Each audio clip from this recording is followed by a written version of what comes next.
Parliament. Hope this session would be a very fruitful one as we all sit together here and deliberate on the important issues concerning the nation. Today's first business is the oath taking. Secretary General, please. The newly elected members have to take oath or affirmation. The first member is Akash from Shimla constituency. Mr. Akash, please.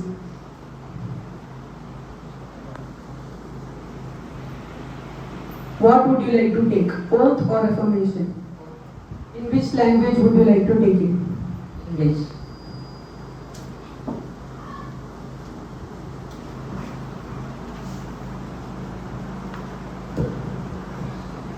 I, Akash M, having been elected as a member of House of People, do swear in name of God that I will bear true faith and allegiance to the Constitution of India as by law established, that I will uphold the sovereignty and integrity of India, and that I will faithfully discharge the duty upon which I am about to enter.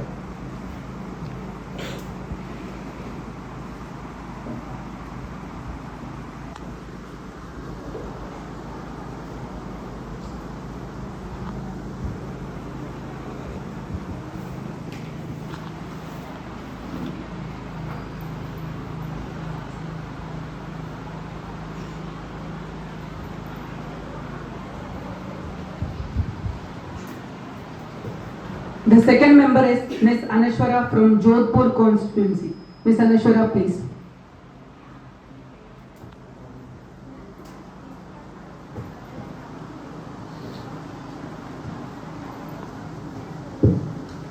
What would you like to take, oath or affirmation? Oath. In which language would you like to take it? Hindi.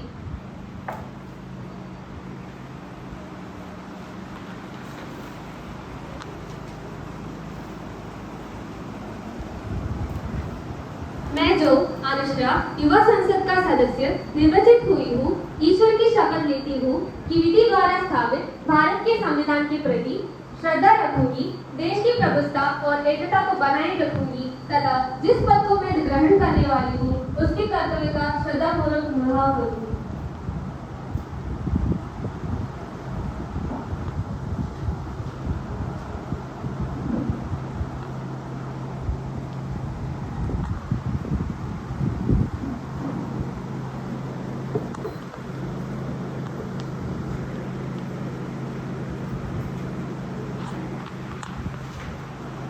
We now move on to the question hour.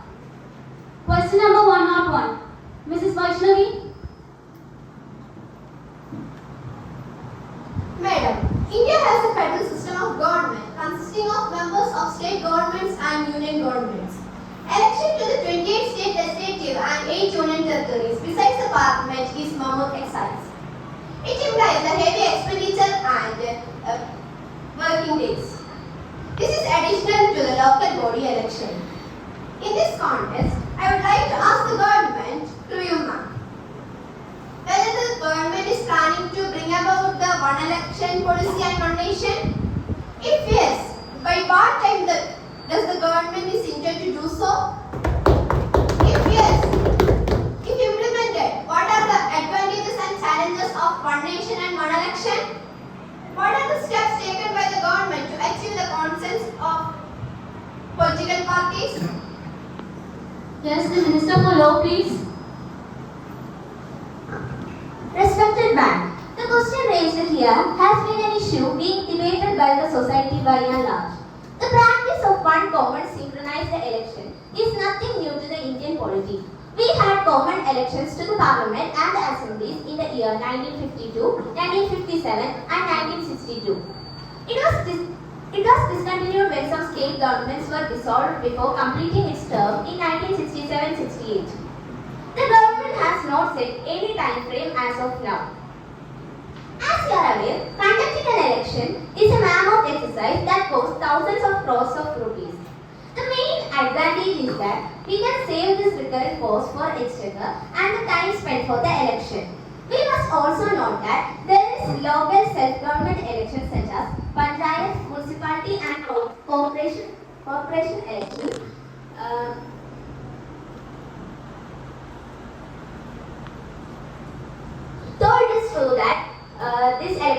can't be clubbed with the general elections. Other advantages include help keep a check on poll expenses, party expenses, etc. and helps to save public money. Ensures that the administrative machineries are engaged in developmental activities than electioneering. Reduces the burden on administrative setup and security. Solve the problem of governance on the part of political party who is ruling.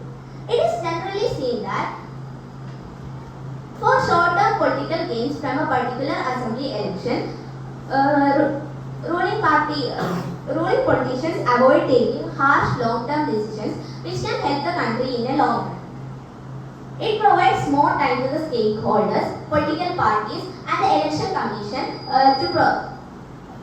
to prepare for the election in every 5 years. Challenges are there for every reform, but the advantages are more than the challenges. The government is accountable to the lower house, and it is possible that the government can fall before its term. The moment the government falls, there has to be an election, and the requirement for electronic voting machines and the VVPATs are doubled, as the election commission has to provide 2 seats at a time. There will be requirement for more polling staff and better security arrangements. Any supplementaries? Yes, Mr. Ritik. Honorable Chair, while considering cost-cutting angle of one nation, one election policy, we must also debate practice of contesting two candidates. If one election has to be conducted with vacated seats again, will the government amend the laws to prevent one candidate contesting 2 seats in one election? The Minister, please. Yes, the legislation will be brought about to weed all such practices that go against the spirit of this policy of one nation and one election. Moving on to question number 1 or 2. Ms. Hansela. Honorable Chair, according to the National Education Policy 2020, students of private schools will be introduced to English at a much earlier age than the students of government schools. The academic syllabus will be taught in the respective regional languages of the government school students. This is one of the major drawbacks of the new education policy, as this will increase the number of students uncomfortable in communicating in English, thus widening the gap between the sections of the society. Also, in the draft NEP released last year, a paragraph suggests that under the 3-language formula, teaching or learning in Hindi will be made mandatory in those states where the language is not usually spoken. Will the Minister of Education be pleased to state, what does the NEP say on teaching in the home language or the mother language or the local language? Does this mean the language of instruction will change in English medium schools? How will the students who are already comfortable with the mode of education they currently receive adapt to this quick change? And should students now study all these subjects in these mother languages? How will the government improve learning, increase students' participation and reduce the number of dropouts? I request the Minister for Education to please reply. Honorable Chair, I must cling to my mother tongue as to my mother's breast, because it only can give me the life-giving milk. These famous words were said by Mahatma Gandhi. Gandhiji was one of the greatest proponents of mother tongue as compulsory in primary education. The National Education Policy 2020 has advocated that wherever possible, the medium of instruction until at least grade 5, but preferably till grade 8 and beyond, should be home language, mother tongue, local language or regional language for both public and private schools. There are few challenges in realizing the NEP tenets, but Please silence. Minister, please continue. But children learn best when the first language is their mother tongue. English should be taught efficiently, not as a medium, but as a second language. Mother tongue make it easier for children to pick up and learn other languages. It also increases the child's personal, cultural and social identity. Early schooling in a child's mother tongue is very important. According to the RTE Act and improve learning and reduce the number of dropouts. Any supplementaries? Yes, Ms. Arya. Honorable Chair, it seems like the Minister do not know what NEP really is. In the NEP or National Education Policy, language is a negative factor as there is a problematic teacher-to-student ratio in India. Thus, introducing mother languages for each subject in academic institutes can be a problem. Sometimes, finding a competent teacher becomes an issue. And now, another challenge comes with the introduction of NEP 2020, that is, bringing study materials in mother languages. With the Minister of Education, we are pleased to state that the government has taken several steps for the comprehensive reforms in the education in levels of primary, secondary, higher education, and if so, the details thereof. The Minister, please. Honorable Chair, the Government of India has initiated major reforms in the education sector to improve the quality and access to education. Swayam MOOCs portal is an indigenous MOOC portal that provides high quality education to all the children, anytime, anywhere, anyone, at no cost has been made operational. To reach high quality education, 32 DTA channels have been started functioning under this program. National Digital Library (NDL) is a virtual repository of learning resources for children. Unnat Bharat Abhiyan to ensure high quality education and to implement higher educational institutions to work with the rural people of India. The government has constituted a committee to draft National Education Policy, that is NEP. The government has many other schemes like Uchchatar Avishkar Yojana, Ek Bharat, Shresth Bharat, etc. Now, moving on to question number 103. Mr. Kashyap. Honorable Chair, I would like to ask Social Justice and Empowerment Minister about the facilities that they implemented for the differently abled persons. As per the census in India, out of total population of 140 crore, about 2.68 crore persons are disabled. That is 2.21% of the total population. Still, most all buildings, including government offices, do not have the facilities for the disabled. There are plenty of things that have to be made here to make these areas differently able person friendly. Say ramps, disabled friendly toilets, lift, vehicle parking, etc. How far should they wait to have access to these places? Will the minister be pleased to explain the things that their government have done for them? The Minister for Social Justice, please. Honorable Speaker, ma'am, it is a fact that many institutions have architectural barriers that differently abled persons find difficult for their day-to-day functioning. Our government have taken necessary measures for them, and higher education institutions may also need special learning and assessment for differently abled students enrolled for higher education. Therefore, colleges are encouraged by our government to procure such devices and provide facility of readers for visually challenged students. The colleges are also expected to address accessibility related issues as per the stipulation of the Person with Disability Act 1995. We have also ensured that all the existing structures of campuses are made differently abled friendly and have also created many special facilities such as ramps, rails and special toilets for the differently abled. Any supplementaries? Yes, Mr. Abdullah. Honorable Chair, as my colleague spoke about the social justice and the problems faced by the differently abled people, so I would like to ask a question. What were the ideas or schemes implemented under their government? And if implemented means what are the advantages they get? Is the minister or the government concerned about this problem? Is this seen differently in the society? Will the social justice be improved? The Minister, please. Our government have implemented many schemes for them. They are Disha, Sahyogi, etc. Silence, please. Minister, please continue. Disha is an early intervention and school readiness scheme set up for children up to 10 years under the National Trust Act. And Sahyogi is a scheme to set up caregiver self-food training and creating skilled workforce of caregivers to care for persons with disabilities and their families.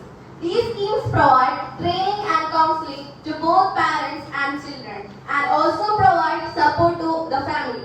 Yes, we are concerned about the problems faced by them. Differently abled citizens are valued members of our society and they deserve the same respect and protection as everyone else. I also acknowledge that a lot more work still needs to be done to improve the lives of differently abled. Any more supplementaries? Then moving on to question number 114. Ms. Mufida. Honorable Speaker, ma'am, I would like to know from the Minister for Health and Family Welfare about the National Rural Health Mission, which was launched by the government to provide medical facilities to rural areas and paramedical staff. It is because the Honorable Minister has said in one of his speeches that he would make it mandatory for every MBBS doctors to work in rural areas. I request the Minister for Health to please reply.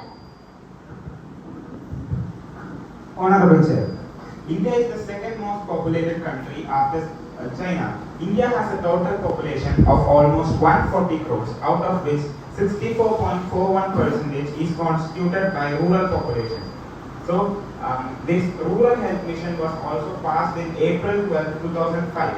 If we compare the population in the rural areas in 2005 and now, there has been an increase of almost 8 crore 81 lakhs. That's not a small number. As the population increases, more number of doctors and paramedical staffs have to be provided in order to give proper healthcare facilities to the rural population. This itself proves the efficiency of our government in providing proper healthcare facilities to all the population in our country. Any supplementaries? Yes, Mr. Abhinav. Honorable Speaker, I would like to know what are the steps taken by the government in order to ensure the doctors to go and work in rural areas. The Minister, please. Honorable Chair, the government have done many things to enforce the doctors to go and work in rural areas and also increase the healthcare facilities in rural areas. Heart area allowances have been provided to the specialized doctors who have been working in the rural areas. The rural healthcare infrastructure has been developed to provide primary healthcare services through a network of integrated health and family welfare delivery system. Also, the infrastructure and the living facilities in the rural areas have been developed so that the doctors can go and work in the rural areas. Now, moving on to question number 105. Ms. Shahana. Honorable Speaker, in a country like India with about 140 crores of population, our police force has to face a lot of challenges in doing their duty. Police accountability, poor management, increase in the number of crimes, lack of equipment are a few among them. I would like to raise my question to the Minister of Home Affairs that what are the necessary steps taken by the government to ensure that our police force is always ready to face any challenge? The Minister for Home Affairs, please. Honorable Chair, talking about the Indian Police Force, the government is continuously taking necessary steps to ensure that our country's police force is always ready to face any challenge.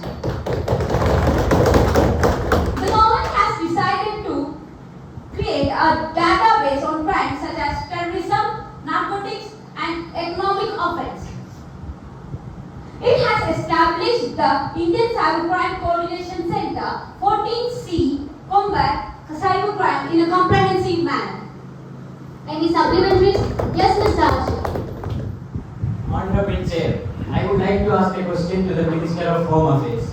There has been an increasing threat of cyber attacks in our country during the recent years.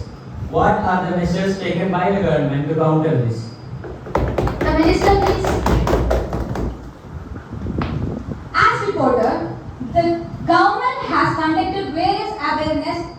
across the country. The government has also implemented harsh laws against cyber criminals and have invested heavily on cyber security sector. The government has launched the online cybercrime reporting portal which enables the local to report their problems. Any more supplementaries? Moving on to question number 106. Miss Africa. Honorable Madam, we all know that India is undoubtedly a global agricultural powerhouse, but agriculture primarily depends upon climate change. A lot of people in our India are suffering from crop loss due to climate change. So I would like to know from Minister of Agriculture whether climate change has impacted the cultivation. If yes, what measures are you planning to take to reduce the damage? I request the Minister for Agriculture to please reply. Honorable Chair, changing weather patterns have created significant challenges for farmers. Crop production is projected to decrease in many areas because of climatic change. Higher temperature reduces the yield. Climate change is something that we cannot control. But despite to help the farmers, the government is planning to expand PM Kisan Insurance Scheme to include climate change. Our Prime Minister, Shri Narendra Modi ji, also inaugurated PM Kisan Samman Sammelan 2022 at Indian Agricultural Research Institute in New Delhi. Moreover, we will create more funds for research and development on climate resilient agriculture. Any supplementaries? Yes, Ms. Dishala. Madam, I would like to ask one more question to you. Since agriculture is produced widely across India, a lot of waste is generated due to it, and most of it is being burned. According to the Indian Ministry of New and Renewable Energy, India generates an average of 500 million tons of crop residues per year. Why is the government silent on this topic? What are the plans of the government? The common people of India wants to know. The Minister, please. It seems that the Honorable MP is not reading the newspapers. We are progressively taking steps to curb crop burning and prevent pollution. Biogas technologies have been implemented since 1970s and have several programs which are run by the National Biogas and Manure Management. Members to please maintain the decorum of the House. Off-grid biogas power generation has also provided renewable energy for electricity generation, cooking and lighting purposes. These all programs are implemented under the Waste to Energy mission. These all are also a step by the Indian government against climatic change. Any more supplementaries? Moving on to question number 107. Ms. Rana. Ma'am, like all Indians, even defense personnel use smartphones made in China or Taiwan. Even if phones are assembled in India, their electronics and software is made outside. They can be used as tracking devices as shown in Edward Snowden in NSA exposures. As far as I can see, self-reliance is very much essential for the country's development. The Defense Minister, please. Honorable Speaker Ma'am, beginning in June 2020, more than 200 mobile applications from Chinese providers have been blacklisted by our Indian government, including the popular short video app TikTok. India have also raised the financial scrutiny of Chinese smartphone companies with account freezes, raids, and allegations of money laundering. In late April, Enforcement Directorate, responsible for enforcing economic law in India, froze Xiaomi India's assets worth rupees 5,551 crores, accusing the Chinese company maker of illegally transferring funds abroad. The matter is now proceeding. More than that, the representatives of companies have had a separate meeting with government officials. Our government is compiling a list of trusted sources and trusted companies for telecom equipment and networking products to check the alleged cyber snooping. Before the ban, 60% of our digital territory was occupied by China. Other than the digital media, we are also handset makers are also asked to share the source code of their smartphones for testing, including the details of the vendors from whom they source the smartphone companies. These measures are made sure to ensure the safety, security, and sovereignty of Indian cyberspace. Any supplementary? Moving on to question number 108. Ms. Tamanna. Honorable Chair, with permission of Honorable Speaker, I would like to raise few questions against the Minister of External Affairs about India still not having a permanent member in the United Nations. India has provided more than 200,000 officers to UN in peacekeeping missions. And India has also contributed to UN in fighting against a lot of global challenges such as terrorism, climate change, energy security, and pandemics, and restructuring the existing international economic world order. And it has always upheld its principles and credentials. It is possible for India to have this power if we maintain a good relationship with China, since China is the only factor that is opposing the idea of India having the veto power. This being the current status of India in the United Nations, I would like to ask, why aren't we focusing on being on good terms with China? Since India has all the potential to become the permanent member, why aren't we prioritizing to secure a veto power in the United Nations? The Minister for External Affairs, please. Honorable Ma'am, with all due respect, about India not being a permanent member of the United Nations and about us not being in good relationship with China, all the countries that had been in a good relationship with China has been betrayed by them. Sri Lanka, which started out as friends, ended up with a debt of $7 billion to China. As we are competing with China in our business field, it is practically impossible for us to be in good terms with them. Also, being in a good relationship with China puts us in a risk of not being able to raise our voice in case of any invasion from their side. And our primary focus is to focus and utilize the increased number of youth in India by bringing major MNCs to India, which leads to increased job opportunities that provides high salaries to our youth. But still, we are trying our best to get recognized as a permanent member of the UN. Any supplementary? Yes, Mr. Srishan. Honorable Speaker, ma'am, I'd like to raise a question here as asserting that efforts made to be recognized as a permanent member in the United Nations.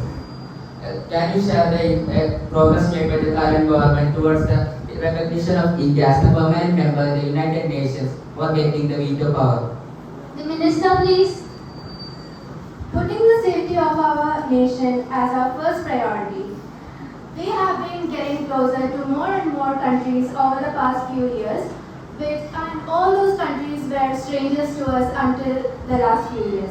Also, our Prime Minister has been visiting more countries to expand our support, and all this is for the very same reason. Any more supplementaries? Moving on to question number 109. Ms. Amrita.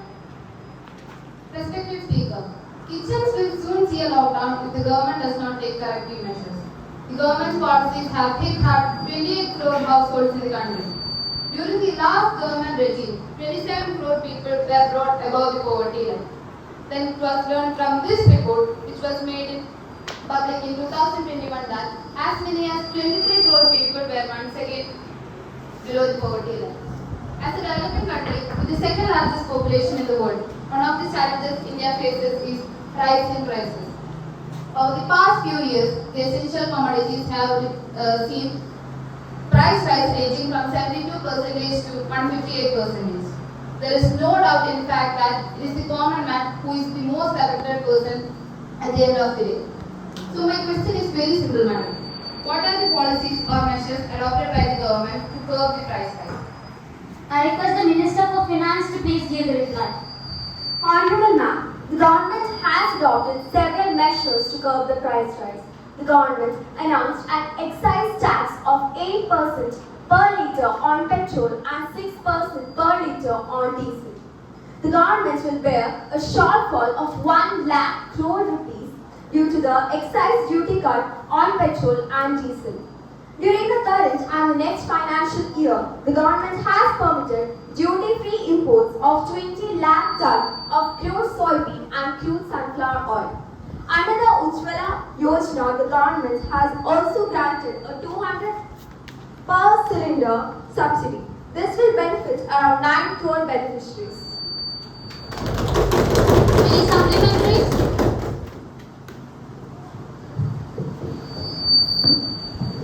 Respected ma'am, I would like to draw your kind attention towards the problem of increasing population and related developments. According to UN reports, India's population will surpass China to become the most populous country in the upcoming years. Being the second most populous country in the world, India is far away from developments as compared to China. Also, Japan's population is about 12.57 crores. That is, 1.2 billion fewer people live in Japan. Japan is one of the most developed countries in the world because it has invested on education and health. Japan's GDP is about 4.19 lakh crore, whereas India's is 3.19 lakh crore. So, I would like to know whether the growing population is a burden for a country. If so, why? And I also want you to remember that a growing population does not turn as a burden on its own. A growing population can be turned up as an asset for the country. So how is the ruling party planning to deal with this issue? I call the attention of Prime Minister Farhan to the matters of public importance. Our mission is skill development. There cannot be development with a sane system. India's GDP is $3.4 trillion and China's GDP is about 18.3 trillion US dollars. The gap in the GDP between the countries is very large. At the time of independence, India was among the poorest countries in the world. The main reason for India falling behind was because of the colonial rule. During the colonial rule, there was inadequate investment in agriculture and consequent decline in agriculture productivity. The Britishers also took away majority of Indian wealth along with plenty of natural resources. Ma'am, Japan has no natural resources, but still it is one of the most developed countries, sir. Our government has taken a lot of steps to develop India and ensure its place among the top countries. The traditional belief is that India will remain poor because of its rapid population. On a simple logic of arithmetic, the population should not be considered a liability but as an asset to the country. Our government took various steps to increase the employment opportunities in the rural area and maximize the productivity of people's skill by implementing programs such as Mahatma Gandhi National Rural Employment Guarantee Act, National Career Service, etc. India's population will become India's strength only when India has the power, strength and will to feed the people, provide them clothing and shelter, the good education, healthcare and jobs. We cannot talk about turning in the rising population into an asset without taking into the accountability of illiteracy and poverty, which go hand in hand and have been creating a hurdle in the country's progress as a whole. Our government took measures to educate the rural population of the country and bringing them out of poverty by building schools and developing them. The public schemes targeting the poor are being implemented properly, and because of that, we would be able to bring the large population of the country into the national mainstream. Sir, this is not the answer for my question. In India, 50% of the population is dependent population. Means from the age group 0 to 15 and above the age group of 59.